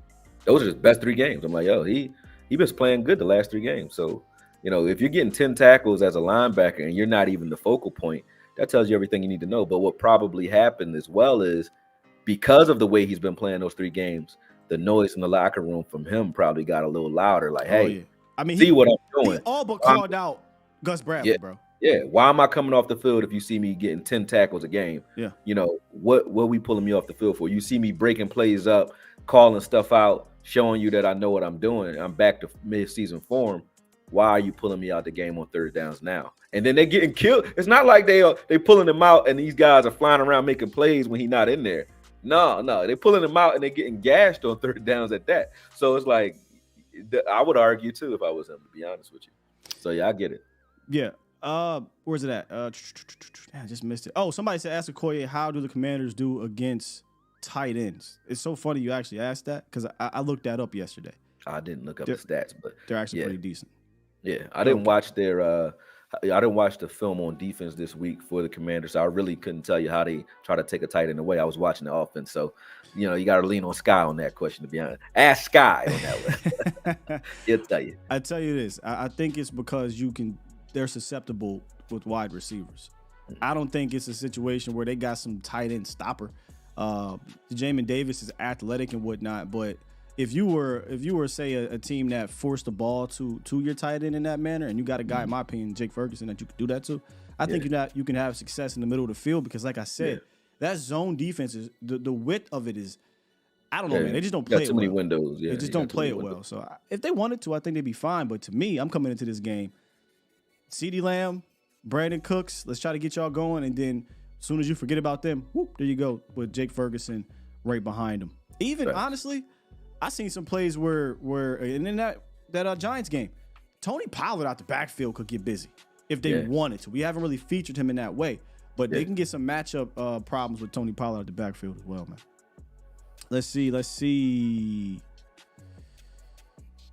Aaron says Sky is going to come off the bench in Dallas. He'll be okay with it. I mean, let's be honest. If Darius Leonard gets signed to a team, he's likely getting signed probably to the practice squad unless there's like a bad team that needs him.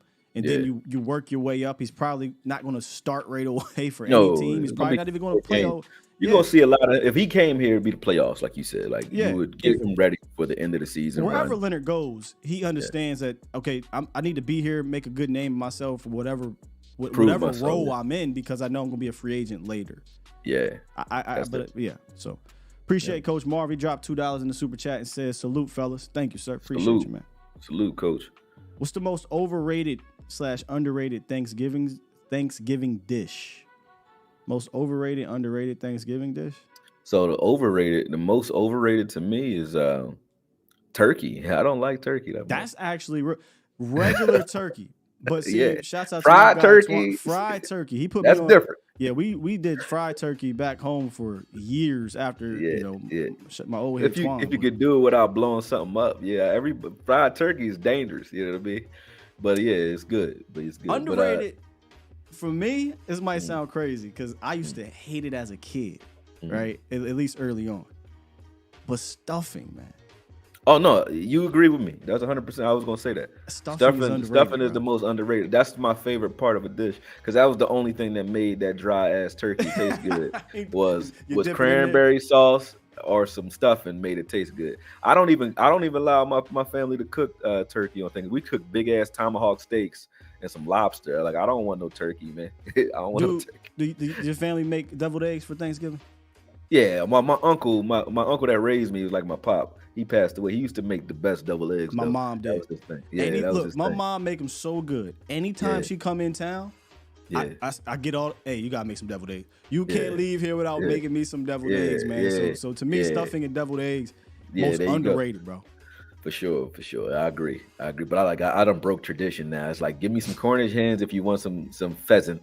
You know what I mean? You want some fowl, get some Cornish hens or some chicken, a whole chicken or something like that. And that's for everybody else. But give me some tomahawk steaks and some surf and turf. That's what I want. Cornbread, I think, is a cheat code. You know, Yeah, so yeah. I ain't gonna say cornbread. We all food with Cornbread, cornbread, cool. man. Come on, Yeah, man. don't nobody Want not your mess with cornbread. cornbread? Yeah, and yams and marshmallow. You already know that's gonna be good because of sugar. Princess dropped one. Back to football. My bad. Mhm. Ask Akoye, has Curse become somewhat of a liability in coverage? Has somewhat of a liability in his coverage ability? I mean, before his back injury. I'm gonna tell y'all like this, right? And you gotta realize offenses are good. Offenses get paid, and we are a top 3 defense. And pass. Okay, and pass. So when y'all throw these terms around like ass and liability, I'm not coming at y'all when y'all say it, but if I call someone a liability, it's because they're giving up touchdowns and yards a lot. Frequently, yeah. Frequently, Yes. yeah. Has he been beat here and there in an uncharacteristic manner? Yes, that's happened. But has it been so noticeable that we can't function as a unit? Like, is he such a weak link that the phalanx doesn't work? The defense doesn't work? Hell no. Can't possibly be, because you have to point again to the game where we just couldn't stop anybody and he was getting worked, you know. So that hasn't happened. But you have seen plays where he gives up one. Like, he gave a 120-yard pass last week. And if you say that's a liability, I guess that's a liability if you want to say that. But when your quarterbacks in the last 5 games are not averaging above 200 yards, they're averaging sub 200 yards if you average what the quarterbacks threw against us in the last 5 games. I can't find a liability on a defense that's doing that. Yeah, you can't. And a lot of the fans are using major words with him and Jay Lou, like major liability. Major, ass. And I'm just like, can we improve? If that was the case, let me tell you what a major liability in ass is. Bradbury. Yes. That's a major liability in ass. Yes. Or is one maybe the weak link? Yeah. If you got a You're gonna have Gilmore a and a weak link. Deron Bland, of course they're the weak link there, right? Yeah. For Jron, though, liability is tough to say. Is he what he was in previous years? No. The way I described him, Akoye, was he just feels like he's out there this year. Yeah. Like he's, he's not costing you a whole bunch, but he's also not making the plays that he used to make. Or I say used to a few years ago. Here's the thing, too, though. It's the Darius Leonard effect, because we changed our defense, too. Nobody's paying attention to that. Like, we don't have a new coordinator, but we're not running our defense the same way, where we would have both safeties in the box at all times, and that's how we got big versus the run. We were still in that 4-3 big nickel look. We've been doing a lot of 5-1-5 looks now. And they've been playing a lot of those linebackers together. Yeah, so now we've been doing things differently, where you're not asking Curse to be that guy that we need him to be before, where he's basically the will linebacker most of the time, always on the field, and we were running force plays through him. Now we just bring him out there to do what he does, which is go out there and cover the tight end on this play, Curse, and then make contain on the back end. But he's not asked to be a force player. But to his credit, when he actually is called upon in the Giants game, he blitzed, got himself a good pressure. Last game, he blitzed and got himself a half a sack. So when you ask him to do the things we used to like Curse for doing, he does it very well. Very he good does point. it. Very But good point. he's just not asked to do it all the time. So you can't say that a guy's asked because we're no longer running the offense through him, while we're also screaming, hey, put Micah in the middle of the field and run this defense through Micah. That's what I wanted, and that's what we're getting. So now he's become Robert Horry. Hit your 3-pointers when we call on it, but you ain't the guy, bro.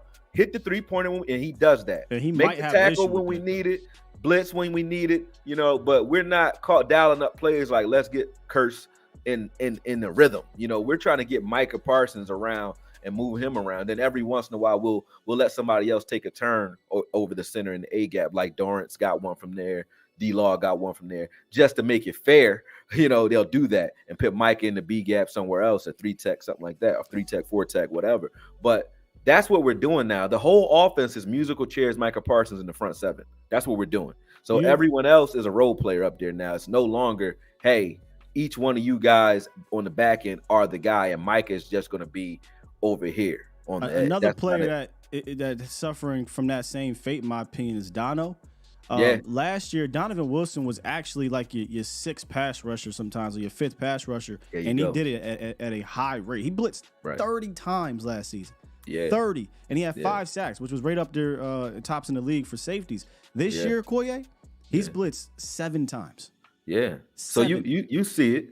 Yeah. Like, we're not the same defense we used to be. No. You know, and that is really what you guys are talking about when you're stressing out guys like Curse. And you're not mentioning Dono. They're not mentioning Dono very much, but all those guys, Dono, Hooker, Curse, you know, the only safety that's really, you know, making those splash plays, if you will, is Bell, and he's playing linebacker. The rest of them are kind of just doing their job, staying in the way and doing their job, and waiting for the ball to come to them, playing a little more patient. Including, if you're talking about the front end as well, D-Law is waiting for action to come to him as well. He's a lot more patient on the edges than he used to be, and he's happy now to make plays for other guys. You know, and he made that sack just running a wedge on a stunt for Osa. And he just pushed the guy so far out of the screen. He took him out the club. He wasn't even supposed to be getting the sack. He wasn't trying for doing his job. Exactly. So there's a lot of guys now, especially the veterans, that are falling into the role of doing their job more so than making splash plays. Gilly included. Gilly is standing over there just doing his job. He's not, you know, they're not running the offense through those guys. They're forcing the action to Bland. They're leaving Bland singled up, and they have everything else tilted towards Gilly's side. And they saying, Bland, eat. If they dare to try you, you're gonna eat. You're gonna win or die on Bland. But everything else is here. And then up front is win or die on Micah. That's what we're running this defense through. Those two guys, really. And it used to be Diggs, right? That was that one point. It was Diggs, and teams last year said, you know, we're not going to go to that side anymore. And what happened? Yeah. You had a true liability, in my opinion. I know you were saying, but I think you had a true liability at cornerback too, especially when AB went down. When AB went down, it was hell. AB was average. After AB went, he was average at his best, right? Yes. But the problem his ceiling was average. Right. The problem with him, though, he was giving up a ton of plays and he wasn't making them. And when I say a ton of plays, I'm not talking about a Jordan Lewis, you know, 11-yard slant or drag route. I'm talking touchdowns. Bombs. Yes. So Jordan Lewis is not looking like that. No. That was a major liability. Cornerback 2 last year was a major liability to the point that they had to go out, get a whole bunch of dudes that didn't work out, and say, Jron Bland, move out there. I don't think you have a major liability in this secondary at all. I think what it is that, look, Cowboy fans, we always need to punch back. You know, it just is what it is. There's always somebody that we're going to get at. And also, a little bit of maybe we're spoiled, right? Maybe we're a little spoiled with the way the defenses is playing. We're seeing Micah go off. We're seeing Bland do his thing. You know, D-Law does something. We want everybody to look like that. But the reality of it is, Akoye, is you're just not going to have stars across the board. And if my fourth cornerback is, like you broke it down so eloquently the other day, I got to give you credit, man, because I don't got the patience. I just you don't. You're like, man, fuck this, man. I can't do it. I can't do it. You don't watch no film. Get the fuck out. I tried, bro, but they call you an elitist. You're a film elitist. Like, you don't watch film. I don't know what else you want me to do. Like John Clark, one of those. He was a African American debater, right? He'd be like, I only debate with my peers. That's you. You're like, I only debate with my peers. He's like, you ain't debating with nobody about none of that. I get it. The key word is debate. What I try to do when I hear that is just say, look, I'm not trying to change your mind, because a lot of the fans, you ain't going to do that. I'm just trying to bring context to what you're saying. And for instance, because somebody in the chat said, well, I never said he was ass. I just feel like you said, Akoye's the weak link. And I'm like, yeah, of course. But even if you go back to the Panther game, right, and you broke it down on the Panther game, what bothers me is that the plays that are actually made that don't go his way, you're never going to see on broadcast. Yeah. But if you go back and watch the film, you'd be like, shit, if he didn't cover that up, that's a first down or a touchdown. First down, touchdown, all that. And the series he was doing that. He could do that all game, and then they target him 3 times. He'd be like, he out there 60 snaps. You know what I'm saying? And they target him 3 out of 60 for 20 yards, and you're like, ass. You know, that's not ass. The series that everybody got on him about, right? Yeah. Was the same series where on 2nd and 8, They run one of those drags are they're hard to deal with in general. Runs the drag, short drag at that through some traffic, causes the fumble, creates 3rd and 2, which eventually goes to 3rd and 7. Yeah. 3rd and 7. Go watch. He locked up Adam Thielen. They wanted to go to Adam Thielen. He shut that shit down. And it get incomplete. Punt the ball. We out. We off the field. That's it. You did your job. You did your job. Done. Except Sam Williams gets a penalty. They get back on the field. Happen. And 4th and 3. And then even on the 4th and 3, that wasn't him. That was Wanye got beat on that one, and they just forget that. They're like, nah, that don't count. Then after the pick 6, they go back out. Their game's over though, but still. And there was one play that doesn't get credited for some odd reason. It was because weird. of the challenge. He knocked the ball out. But he had a PBU. So we're talking 40-something snaps, and in 39 of them, he did his job.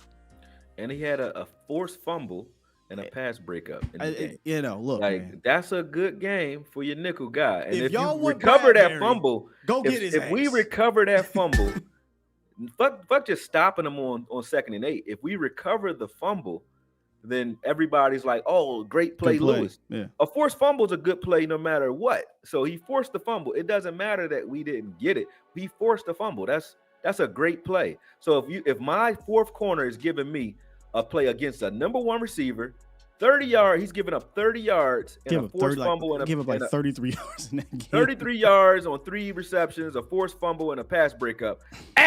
Like, how do we get there? How you get there? That sounds because crazy. What I realized, there is no with fandom now for the most part is this player is just amazing or this player sucks. Some guys are a lot of players live in that middle. Yeah, that's craziness, man. I'm only here for the guys who because there are people who came to me and said, "Thank you for talking me off the ledge with J. Lou," because I really wasn't thinking about it that way. Because when you look at and I'm not saying when I say this, he's not a Pro Bowler. He's not a Pro Bowler. Player. But there are Pro Bowlers who are not playing as well as J. Lou right now. Jair Alexander they say he's the best in the league. A lot of people say that, right? One of them, if not the, right? Yardage wise, he's given up in 5 games. He's only played 5 games this year. He's already given up the same amount of yards as J. Lou in 5 games that J. Lou's given up in an entire season. 5 games and 2 touchdowns to J. Lou's 3 touchdowns. So I'm not saying J. Lou skill set wise is better than Jair Alexander, but I am saying that if you're talking about a guy getting picked on or attacked, you can't look at J. Lou and then ignore all these other guys that have given up more yards that are supposed to be better, like Darius Slade giving up 450 yards, and I haven't even tallied up the KC game. So he's given up over 500 yards after you tally up the KC game. 500 yards already and 2 touchdowns. And then Bradbury, 450 yards and 7 touchdowns. And I don't know how many touchdowns he gave up yesterday, the other game, but and 7 touchdowns. You get what I'm saying? Between the 2 of them, they've given up 1,000 yards. We have 3 corners, 3 of them, Bland, Gilly, and J. Lou. All combined yardage, they've barely given up 700 yards altogether. Altogether. And between all of them, they've given up Gilly has given up 0 touchdowns.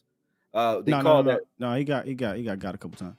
The Wilson touchdown they didn't call against him. They didn't. That's not on his. They didn't put that on his record. They put it on Hooker. But you could say that's 1 touchdown then to Garrett Wilson, and then 1 to Smith for Bland, and then 3 for J. Lou. And so really, it's really not 3 for J. Lou. They credited J. Lou for that trick play to in San Francisco. That wasn't Gilly. That wasn't J. Lou in my opinion. J. Lou actually played that well. I agree with you. And then again, context, right? He's given up, in my opinion, 1 legitimate touchdown, and it was the opening drive. Stafford. No, that game was over. It was 38-3. Oh yeah. Oh, you mean a touchdown where it counted? That game was over. I'm talking about legitimately, that touchdown was to Keenan Allen. So if you got cornerbacks who 2 touchdowns, 1 touchdown, 1 touchdown, I'm sorry, I don't consider that a major liability. Now, if you need to go out there and say, who do I need to target because I don't trust myself against Gilly, I don't trust myself against Deron. You target J. Lou. It's J. Lou. It's going to be J. Lou. Surprisingly, though, he's actually 3rd on the team in targets. So the other 2 guys are getting targeted more. Yes. So how is he the one that they be like, they pick on him? How can you be getting picked on when you're targeted less? That's not picked on. I'm surprised he doesn't get picked on. They dump the ball. He runs because he has the misfortune and the fortune of guarding those deep crossers. The misfortune is when he gets beat, it looks bad when he actually does get beat on those crossers. But the fortune is it takes time to hit a deep crosser, and we got #1 pass rush in the league, so you can't always hit those crossers against him. So he's not targeted as much because it takes more time to hit the routes that he covers. And there it is. There you go. But Akoye, best believe, as soon as he give up a catch or a touchdown on Thursday. They were like, I told you, Akoye. I told your ass. They was lighting my mentions up as soon as he gave up that 4th down. I said, what? And then it went right back to quiet. Thielen had 1 reception in the second half, and that was against Gilly on a dive. Get ready. He killed Gilly on that play, too. But that was against Gilly on that dive and 17-yard one-hand catch that we went to challenge. That was one catch he had. He worked all of our dudes in that game. Yeah, he worked Bland, too. They just missed him. But he worked Bland ass, too. So it's like, man, come on, man. However, though, in this game, because at the end of the day, we both agree on that Jay Lou is more of a matchup player. Oh yeah, right. Yeah. As much as we said with Izzy and Wyatt, like these guys are matchup players, and this should be a game, against these quicker guys that you do say, hey Jay Lou, we need you to step up in this game because this is a Dotson and Samuel, they're going to be trying to target those dudes. So this is going to be a game for him. So this will be a game where he can make a name for himself or get the monkey off of his back. One of the two things is going to happen.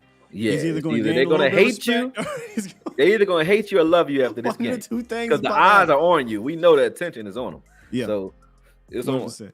Toxic asks, how long is it going to take till we hear how many yards Bland gives up narrative? You will never hear that narrative because he ain't gave up. He ain't giving up none. Yeah. He gave up 200 yards so far, and the quarterbacks that throw against him have 34 passer rating against Bland the entire season, and then he got 4 pick sixes.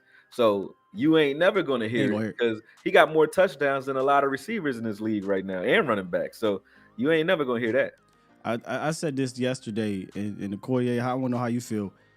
Again, this is a little biased because I watched the Cowboys in depth, but you go look around the league statistically, you can still kind of match it up. I don't know if there's a more complete cornerback playing a game of football right now. What I mean by that is he can go inside, outside, he can tackle, he can cover. When I say cover, it ain't like, remember how where Trayvon Diggs was giving up big plays and everybody was mad at Diggs, but he was getting 11 picks. That's not happening to Deron Bland. No. So I don't know another cornerback that's more complete right now in the game. There isn't one. There isn't one.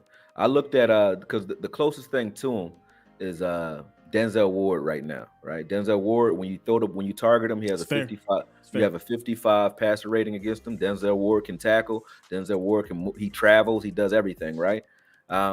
But Denzel Ward had 100. He's given up 261 yards this season, and 114 of that is against Pittsburgh. So in one game, he got half of the yards that he's given up. But other than that, Denzel Ward has given up nothing.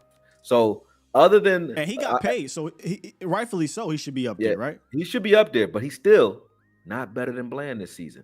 So and that's the closest one you can get to Bland, and he still ain't touching Bland. So that's why, and that's not because I'm a Cowboy fan. Like Bland is that dude, man. He is that dude. And even some of the stuff where because we ISO him and we put him in stressful situations, especially in that Chargers game and in that in the Rams game, both of those games, they were running bubble screens on his side that were well developed and perfectly blocked 2-1, meaning there's 2 guys and then there's a safety behind him, right? If he doesn't blow that up underneath, that safety has no chance. Touchdown. If he misses that tackle, he would cut under those and destroy it. Like, don't even try it. So for him to be able to do that as well, it's like no way you can attack him because when he plays off, he can come up there and do that type of stuff. When he plays press, you can't get the ball behind him. You know what I mean? Everybody talks about that Devontae Smith touchdown, but that was just a perfect throw. And every other time they tried that after that, pass breakup, shut down. He shut that shit down immediately after that. He could legitimately play safety, I think. Like that's how good he is. Secondary. A young guy that I like that gives me Bland energy because I got a chance to watch a lot of his film preparing for this is and I watched a lot of his film in college too. Same attitude, same spark, and he actually is a nickel guy that can play anywhere too. That's Devin Weatherspoon. Weatherspoon is one of those guys that you just remember his name because he'll start being on that level. You had a film session about him for Syracuse, right? Yep. And he's been balling ever since. Like he was my favorite corner coming out of college, and that's because he has that spark that you saw last preseason when you were watching Bland. You're like, who is that? And he had that same, that same it factor jumping off the screen. So, he'll develop into one of those guys as well. But right now, that dude is Bland. Bland is that dude, man. That dude, defensive player of the year, I think, nominated. I'm not saying he should win it or whatever. I just think he should be in the conversation. I don't think he'll win it because of Parsons. Like, if there's anybody that you can say causality, who's causing a lot of the I'm saying Garrett. Oh yeah, I'm saying like on this team. Just because you might split votes. Yeah. I will say this though, Parsons going to eat into whatever he's going to get. If he breaks the record, right, for pick sixes, right, and he finishes the season with double-digit interceptions, right, I think he's legitimately a top 3 candidate, bro. Even more so than like Parsons. I think Parsons would have to get 100%. 18 sacks to do it. I think he'd have to have at least 18 plus sacks. I think I don't think he can beat him if he does what you just said. If he gets double-digit interceptions, he's at 6. He keeps on the same stride where he's that one he more is as pick far 6. as yards and QB rating, and then he gets enough. He's on pace to do it because this game right here, he's good for 2 in this game. If they target him, he's gonna get 1 or 2. So he's definitely going to get double-digit interceptions. I don't think you can get through the rest of the season and he doesn't get 3 interceptions. He's going to get his 3. So he's going to have 10 interceptions this year. I think he's going to get some. He might get 2 this. I'm seriously. That's what I'm saying. He might get 2 tomorrow. Yeah, that's what I mean. Like, so he's not getting through the season and not getting the 10. That's guaranteed. Unless they just totally say, fuck it, we're not throwing the ball at him at all. But then that still lends to his strength as being an MVP type guy where he just shut a whole side down. And to a fashion that, we talk about Surtain, we talk about Jair Alexander, we talk about all these guys like Xavier and Howard, we talk about, Jalen Ramsey in their best years. I swear to you, I've looked, and you guys can take the time to look if you feel like it. I don't just say things off of my feelings. None of them in their best seasons are doing what he's doing right now. And you can take the interceptions aside. I'm talking about even just the passer rating and the yards he's given up. None of them in their best seasons. Jalen's best season was 2019. He is not touching what Bland is doing this year. Not touching it. And we looked at him like the guy at one point in the league. Like, that's the guy. Even Diggs' best season. It's not touching this season. And I love Diggs. My guy, man. I love Diggs, man. Pause. But my guy, I'm not blowing kisses at him, you know what I mean? But you understand what I mean, though. No, that's my guy. And he not touching this shit, man. So this is a different level of CB play. And you got to go all the way back to see this type of action. You got to go all the way back to Revis to see that type of productivity. And that's great company. You got to go all the way back to Revis to see a guy who can tackle, who can press, who can play inside out. You just don't bother with him because it ain't shit happening. And got crazy ball skills.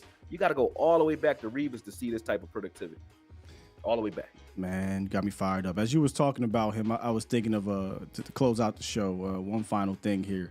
Since tomorrow is Thanksgiving, in the spirit of Thanksgiving, kind of a bit of a bold prediction type situation. Who tomorrow, and I'll give my answer first so you can think, who tomorrow, and you guys in the chat can participate, will help themselves to seconds in that game, whether it could be offense or defense, a guy who's going to make multiple huge plays in this game. And I talked myself into Jron Bland because I said I think Jron Bland could have 2 interceptions in this game. But you know what? I think 1 or 2 things are going to happen. Either Deron's going to get 2 or Micah's going to get 2 sacks in this game. I don't know because I think Micah and Jron both on the defense are going to be those guys. You know what I mean? And they both could be true. So I wouldn't bet against either one in this game. And then offensively, I think it's automatic CD. CDs, automatic. CD, look, I'm going to go. So offense, because I think DB or Micah offensively. Yeah. I'm going to switch it up, though. I think CD is fair. But I feel like they're going to try to take him away. It ain't going to always work. Which means Cook's going to kill. Which means if there was one guy with a perfect name for Thanksgiving to eat, it's Cooks. Oh, Cooks going to cook. I like it. I like the narrative you spent. That was a good narrative. So I think on Thanksgiving, on the offense side of the ball, Brandon Cooks will be cooking a little earlier in this game. So I see him going back for seconds, man, in this game. 2 touchdowns on that side of the ball. Yeah, I can't argue with that. I think 100%. I think we win this game, And I think this is a good momentum Ooh, Mozzie. for us going in and being able to rest. You know what I mean? Going into the rest of this stretch, because it's gonna be a Oh, nice yeah. gauntlet. The 4 games after this, man, for sure. Yeah, this is the start of that. I mean, I think last week was the start, but this is the start of the competition heating up to where it's tough. Yeah. D-Law, we got some Mozzie, Sam Williams. Quiet as it's kept. DA has a game this year where he's had two sacks. So I think Sam Williams had 2 last game, didn't he got credited for 1, but What? Sam is 3 games in a row. Sam's got a sack. So That's crazy. Yeah. Sam might be. Can I make thought it he 4. had 2. Yeah, I thought he had 2. Maybe I know Micah had 2.5. Sam got 1. Da got 1, and they credited 1 to or half to J-Rock, D-Law. and then D-Law D-Law got 1. and then Yeah, D-Law. Yep. Yeah. Let's see. Jake Ferguson, Hankins, and Mozzie both get 2 sacks. That would be crazy. But you want to talk about Thanksgiving? Those some big boys, so they might be a little hungry on that day. Well, the A gap is weak for them. So if weak. there's a game where Mozzie could get his first sack, it would be this one. You know, so I wouldn't argue that he wouldn't get his first sack, but they definitely weaken the A gap. Then I saw how many yards would TP get. I think TP would float around 50 to 70 yards through on the ground. I don't think it's going to be a crazy day for TP. That one run from TP must be watching me, man, because that one run from TP, he was like, "Fuck you, Akoye." That was one of his best runs. He said, "I don't run hard." He ran through 5 dudes' faces. See, my thing is, even McCarthy was like, "Oh, shit." I think when he gets a running start, he actually runs hard because of just laws of physics. He's so fast. It's impossible for him not to run hard. It's when he's playing that guess game, you know, right? I'm trying to he get tentative, right? But if you give him a lane and he get downhill, shit, I don't care. I don't care that he's not a bruising back. It's just hard to arm tackle a dude running 50 miles per hour. Yeah, I was like, damn. The leg, yeah. There you go, bro. Last thing for me, man, and again in the spirit of Thanksgiving, I just want to say I'm thankful for you, Akoye, for doing this, man, with me for the last 2 out of the last 3 seasons. You take your time out your day to come here and talk ball with me, and again, like you said, debate with my peers. We can call it whatever we want, but when it comes to you, Vach, Akoye, you, Vach, Law, Foots, I really am thankful for y'all because you know 100%. it ain't just the football aspect of it, but for real, just being able to get things off our chest, whether it be football related or not. I think you need to have a circle like that. And I know we distant, but it don't feel like that. Not at all. I feel like when you be like, "Yo, you coming down here?" I'm like, "For what? I see you early. I see you all the time." But I feel like, and we never met physically, but I feel like we have. And I feel like we have, right? And that's crazy. So I had to say the same thing to Law. Like, he be like, "Yo, when we going to finally meet?" I'm like, "We met already. What the fuck you talking?" But no, we haven't. But that's because I don't feel like we haven't. But I agree, man. 100%. I'm a genuine dude, man. You know how I am. You are. I'll tell you how I think, how I feel, without no disrespect. I'll say it, and so I don't lie when it comes to likes or dislikes. But you a genuine person, man. I fuck with you beyond any football shit. I fuck with you. You know what I mean? So I definitely appreciate you, and I appreciate everything you do, both in front of the cam, and you definitely have looked out behind the cameras as well. So you know, I don't take that lightly, man. I fuck with you. I appreciate that, bro. And one more, thankful for the Bomb Squad. Thankful for the Cowboys fans. Whether we on one side or the other, man, at the end of the day, we all really, truly do want the same thing. And if you are here every day, I talk about this with Vach a lot, it still blows my mind. It will always blow my mind. It'll always humble me that you guys come back here. And that, honestly, it makes me want to go harder. It makes me want to prepare harder so that I'm not spewing, wrong things to y'all. When I say wrong, I'm going to have an opinion. A lot of times you ain't gonna like my opinion, but that's cool. But know that there is effort that goes into that opinion. Know that I'm not doing. I respect whatever opinion you come up with because I have to listen. I have to listen because I don't know. I'm like, he don't pull shit out the air. No. Like, so if he's talking, he saw something or he's looking at a stat, and if you dive all the way in on double down on what you're saying, he's gonna tell you what that stat is. They're gonna bust you. I think we all wrong. do that, though. No, that's facts. I think we because all. That's why I respect it, because that's how I am. I'm so loud and boisterous on Twitter, and I fight to the ground because I know what I'm looking at. I'm looking at it, so I'm not making it up. And I think you cut from that same cloth. Like, you 100%. Don't make shit up. You say something, it might be coming at it from a different angle than I'm coming at it from, but you are not just pulling stuff out the air just to be saying it. You know what I mean? No. You know what you're talking. You know what you're talking about. And I think in an era where shock jock radio, where just outrageous you call them opinions, but half the time I think it's just WWE fake stuff.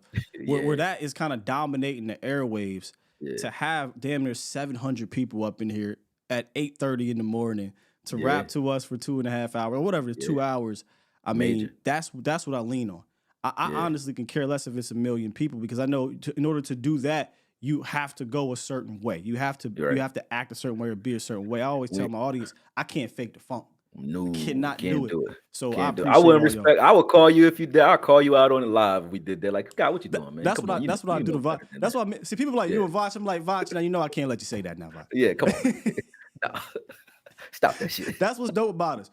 We would definitely call each other out. Call you out, bro. Like, right come away. on, bro. You know that's some bullshit, right? 100%. You know what I'm saying? Straight up. And but I like that. I don't like yes men. I like no men. You know what I'm saying? You got to be able to, because I know that if I'm like when I was growing up, and I mean, I'm not going to go too deep into it. I know you're rapping, but my best friends growing up, all my best friends that I've had for like 30, 40 years, we all started off fist fighting each other. And the reason I fought half of my friends. Yeah, like I'm talking about like they was dire enemies, but the reason we cool is because I know his yes is his yes and his no is his no. He's not scared of me.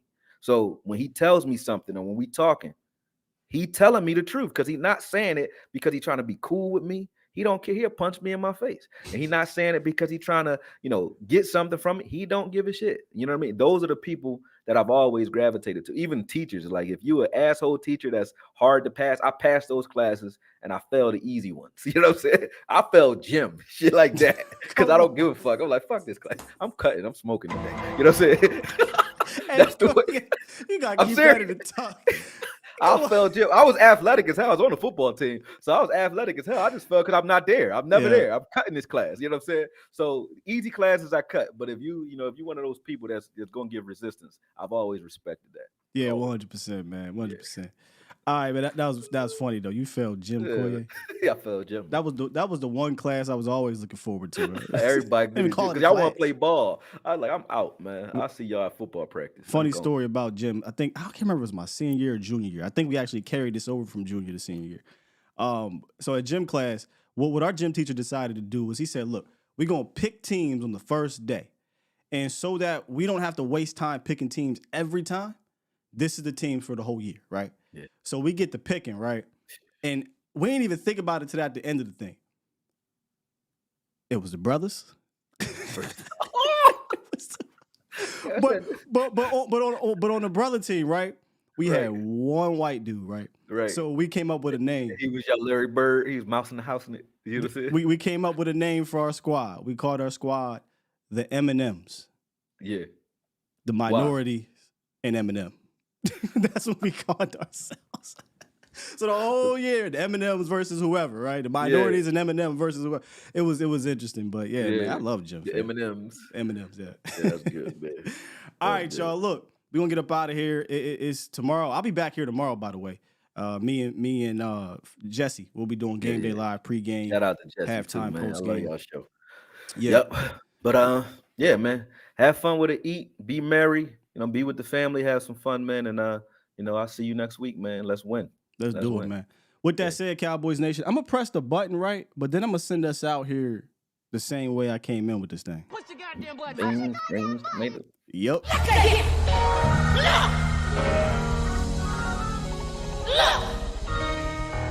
I got beans, greens, potatoes, tomatoes, lamb, rams, hogs, dogs, chicken, turkeys, rabbits, you name it! Look! I got beans, greens, potatoes, tomatoes, lamb, rams, hogs, dogs, beans, greens, potatoes, tomatoes, chicken, turkeys, rabbits, you name it! Beans, greens, potatoes, tomatoes, lamb, rams, hogs, dogs, beans, greens, potatoes, tomatoes, chicken, turkeys, beans, greens, potatoes, tomatoes, lamb, rams, hogs, dogs, beans, greens, potatoes, tomatoes, chicken, turkeys, rabbits, you name it! Beans, greens, potatoes, tomatoes, beans, greens, potatoes, tomatoes, beans, greens, beans, greens, beans, greens, potatoes, tomatoes, chicken, turkeys, beans, greens, potatoes, tomatoes, chicken, turkeys. You name it! You name it!